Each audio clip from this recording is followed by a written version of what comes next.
सुख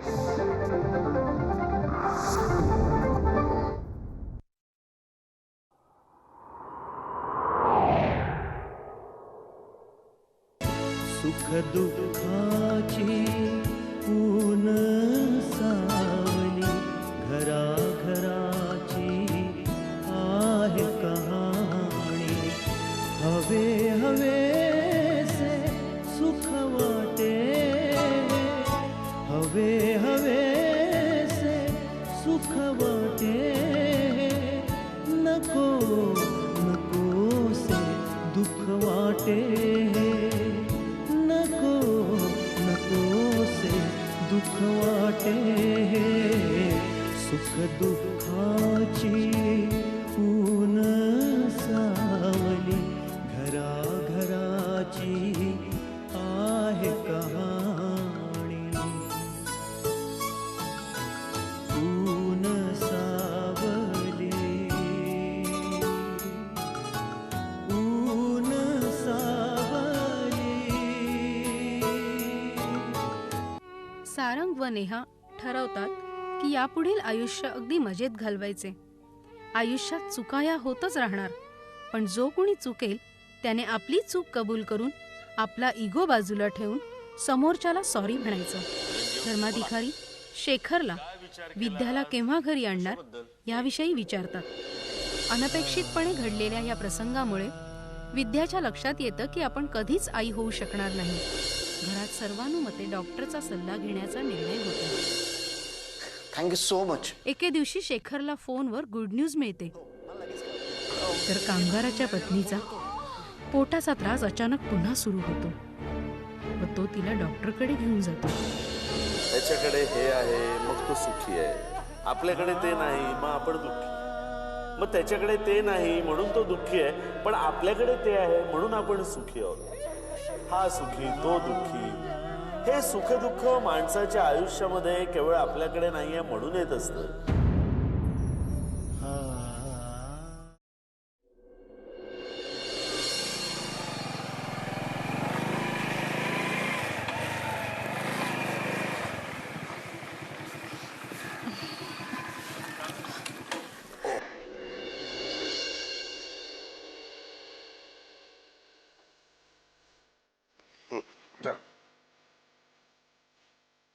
छान वाटतंय ना? हो, खूप छान वाटतंय. बऱ्याच दिवसांनी आलो पण या बगीच्यामध्ये. हो ना. बरं, चणे खाणे? हो चालेल. ए चला एक. का हो एक? अगं एकामध्ये खाल्ल्याने प्रेम वाढतं आणि शिवाय पैसे पण वाचतात.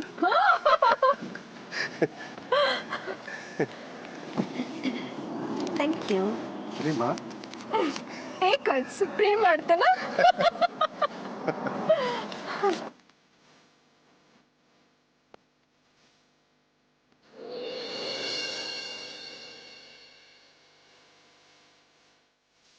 आज काय बघताय माझ्याकडे? बाबा तो आहे ना साडीपेक्षा ड्रेस मध्ये छान दिसतो. हो का? तुम्ही पण. जुने दिवस आठवतात. हो ना. त्याच्यानंतर ना साड्या घालतच होतो, बस ड्रेसच घालायचा. हो का? ड्रेसेसच घालू. ओके चालेल. तुम्ही आज खूप छान दिसताय. अच्छा. किती छान वाटतंय ना. हो पण का छान वाटते माहिती? का बरं? आज तुमच्या अंगावर युनिफॉर्म नाहीये म्हणून. असं का हसताय? अगं युनिफॉर्म अंगावर चढवला ना की आमच्यातला सामान्य माणूस आणि एक कर्तव्यदक्ष पोलीस ऑफिसर जागा होतो. हो. मला एक गोष्ट सांगा, तुम्ही इतक्या हळव्या मनाचे आहात, मग पोलिसात का भरती झालात? सांगतो ना, बेस. हो.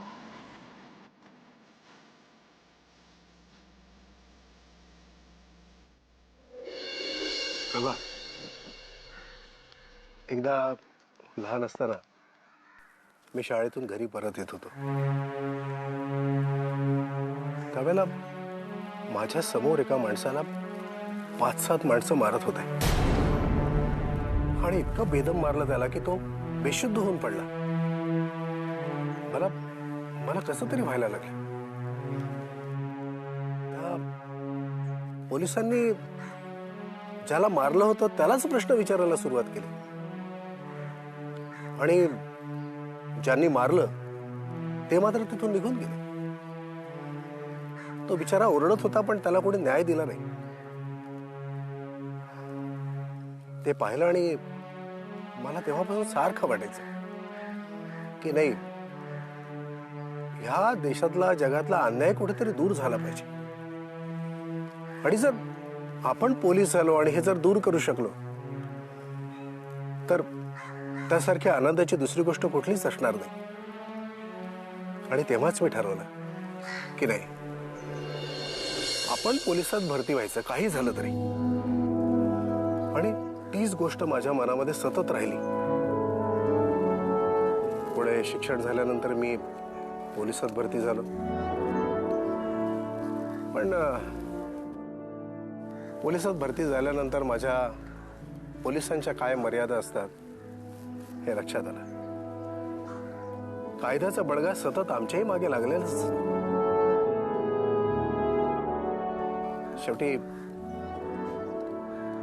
प्रमोशन होत होत या पदावर आलं.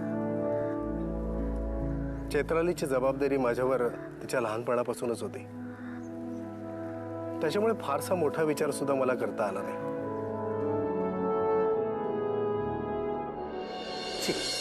कसला भलता विषय काढून बसलोय आपण. इथला निसर्ग बघ किती सुंदर आहे, किती छान वारा सुटलाय. इथे आल्यानंतर इथला निसर्ग पाहिल्यानंतर इथले पक्षी, इथली फुलं, जीवन किती सुंदर आहे याची प्रचिती येते. हो, पण कधी कधी यासाठी निसर्गाच्या सानिध्यात यावं लागतं. करेक्ट. आता ठरलं, ह्याच्यानंतर दर आठवड्याला एक दिवस तरी या निसर्गाच्या सान्निध्यामध्ये येऊन बसायचं. पण सगळं विसरून. हा म्हणजे तुम्ही पोलीस ऑफिसर आहात ही गोष्ट इथे आल्यानंतर विसरून जायचं.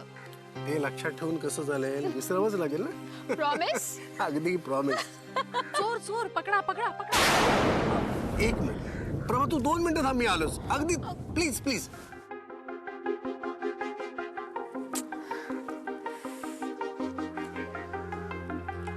कसलं काय? युनिफॉर्म घाला किंवा नका घालू, पण हे ह्यांचं कर्तव्य बजावणारच.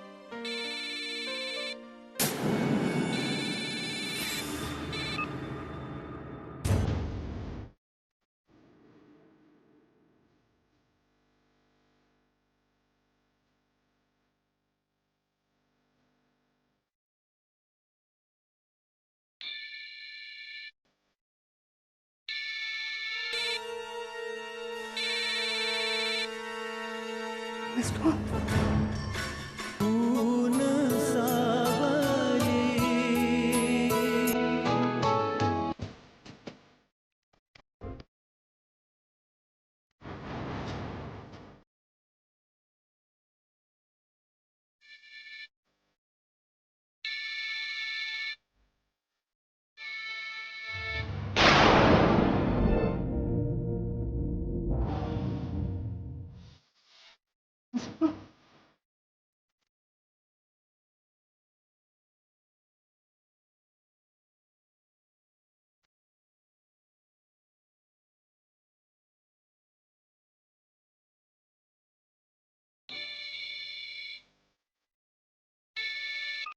हॅलो हॅलो, कोण बोलताय?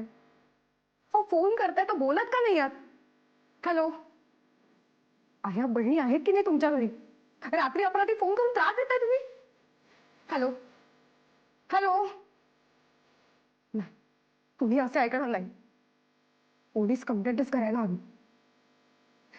हॅलो हॅलो, अरे हिम्मत असेल तर बोला ना. हॅलो.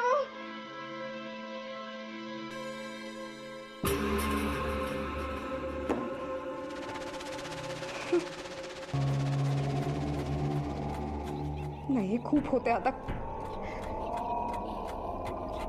नुसतं बोलून काही उपयोग नाही. पोलीस कंप्लेंटच करायला हवी. या अशा लोकांना चांगलाच धडा शिकवायला हवा. पण मला वाटतं कोणाचा तरी सल्ला घेणं आवश्यक आहे. काका, नाही, नको. काका नोगीच टेन्शन येईल. कुठली जवळची मैत्रीण मैत्रीण नेहा. हो, नेहा मला काहीतरी मार्ग दाखवू शकते. नेहाला फोन नको. इतक्या रात्री फोन नको करायला.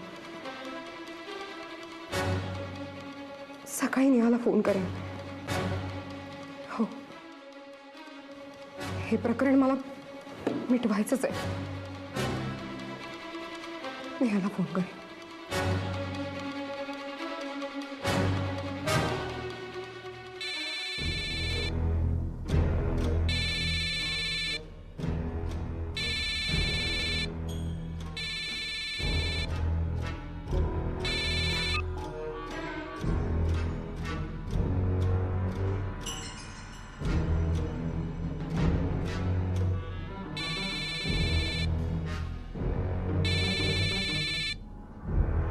बंदच करते फोन.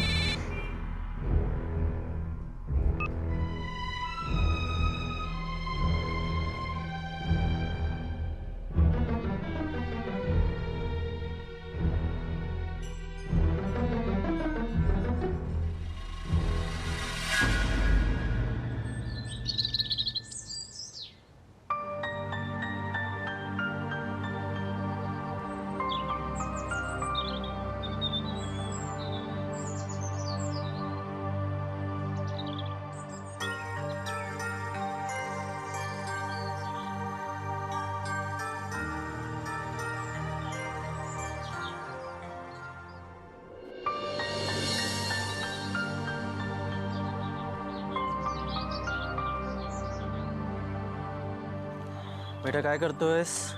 ड्रॉइंग काढत आहे. होमवर्क झाला? हो. खोटं बोलतोयस ना? नाही. दाखव मला.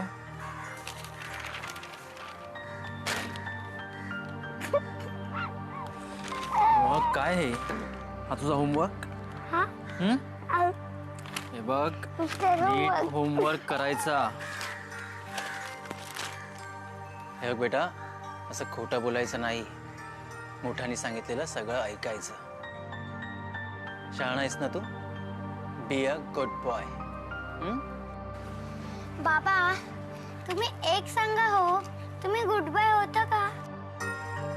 थांबा, मी आजीलाच विचारतो. परत असं मोठ्यांना उलट प्रश्न विचारायचे नाहीत.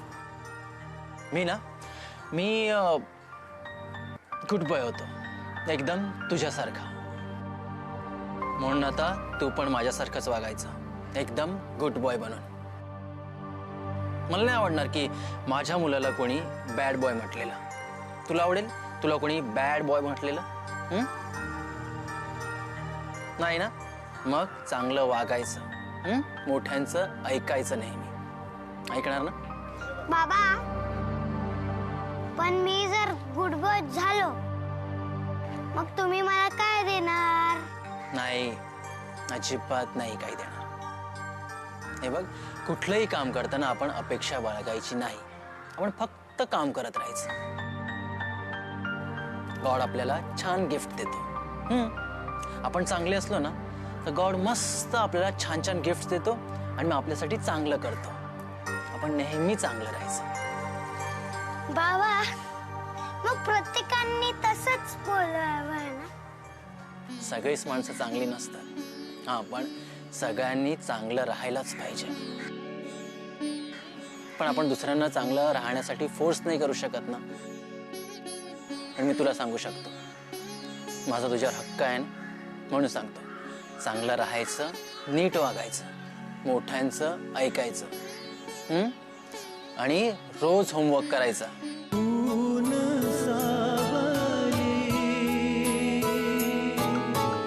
आणि मी तुला सांगू शकतो, माझा तुझ्यावर हक्क आहे ना, म्हणून सांगतो. चांगलं राहायचं, नीट वागायचं, मोठ्यांचं ऐकायचं, आणि रोज होमवर्क करायचा. आता ऐकणार ना माझं? शहाणा आहेस ना तू? हो. ठीक आहे, होमवर्क करतो सा. नाही, पहिले मला एक गोष्ट सांगा. गोष्ट? हा. ठीक आहे, ऐक. एक ना राजकुमार असतो. हा. तो आपल्या राज्यात छान राहत असतो. तिकडे त्याचे वडील असतात, मोठे राजा असतात ते. त्याला ना ते घोडा शिकवायला घेऊन जातात एकदा. आणि घोडा कसा एकदम पांढरा आणि मोठा असतो. त्याला ना त्यावर चढताच येत नाही. तो सारखा चढायचा प्रयत्न करतो आणि तो पडतो खाली. मग एकदा लांबून त्याला ना परी येताना दिसते. परियाच्या हातात अशी मोठी छडी असते आणि ती छडी अशी ती त्या राजकुमारासमोर अशी ठेवते ना, तर घोडा हळूहळू लहान व्हायला लागतो. आणि आपला राजकुमार ते पाय ठेवतो आणि वर चढतो. आणि मस्त राजकुमार चाललाय, टुबडुक टुबडुक टुबडुक टुबडुक टुबडुक. कसा घोडा चालतो? टुबडुक टुबडुक टुबडुक टुबडुक टुबडुक. हा, आणि जातो ना मोठ्या पर्वतावर उभा राहतो. तिकडून असा समोर सगळा अथांग सागर त्याला दिसतो. बघतच राहतो. तुझ्यावर काय नाही. आणि बाहेर तो तिकडून असं सगळीकडे बघत असतो. छान दिसत. आणि मग परत तो घोडा फिरून येतो आणि परत आपल्या राज्यात येतो. आणि भावांना सांगतो, मला आहे ना असाच एक लहान छोटा घोडा पाहिजे. म्हणतात ठीक आहे, चालेल, मी त्यासाठी असाच एक छोटा घोडा आणून दे. मग ते जातात आणि त्यासाठी ना एक लाकडी घोडा आणून देतात. पण तो म्हणतो की मला लाकडी घोडा नको. तो रडतो, हट्ट करतो आणि एका रूममध्ये जाऊन रुसून बसतो. आता बाबांना प्रश्न पडतो की आता करायचं काय. मग ते काय करत असतील सर?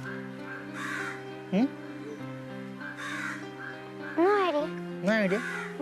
ते काय करतात माहिती आहे, बाहेर जातात, तिथून ती परी आली असते ना, त्या परीला भेटतात. तिला सांगतात की माझ्या मुलाला तो घोडा पाहिजे. मग ती परी परत जादूची छडी फिरवते, असं करते. कसं करते? आणि तिकडे छोटासा घोडा तयार होतो. याला घोडा दिसतो समोर आणि हा एकदम खुदकन हसायला लागतो. कसा हसतो? असा हसतो. हा, आणि मग तो परत त्या घोड्यावर बसतो. घोड्यावर बसून तो लांब असा फिरायला जातो. कशी वाटली गोष्ट? आता मस्त अभ्यास करायचा, चांगल्या गुणांनी पास व्हायचं, मम्मीचं ऐकायचं, आजीचं ऐकायचं, त्यांना उलट प्रश्न विचारायचे नाहीत. जा, आज जाऊन होमवर्क कर. मी झाडांना पाणी देतो.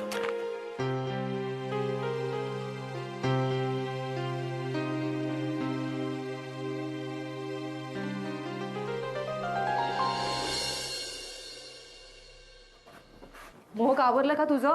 डबा तयार आहे. हे घे, पटकन डबा बॅगमध्ये ठेवायचा. हा, रिक्षा आल्यावर लगेच निघायचं, नाहीतर उशीर होणार तुला. सारंग, तुझं आवरलं का? लवकर निघायचंय ना, ऑफिसला उशीर होईल.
हॅलो हॅलो हॅलो कोण बोलताय हॅलो हॅलो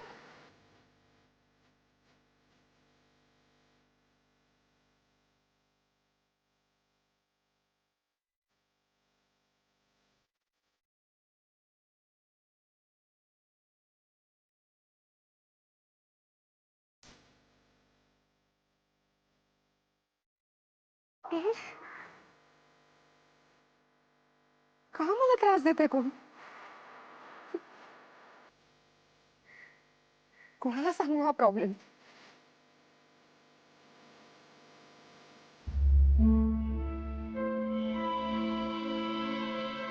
सारंग नाही नको नको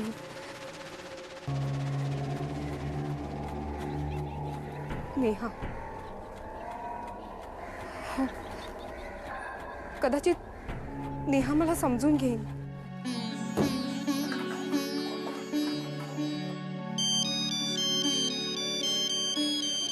आत्ता कोणाचा फोन? हॅलो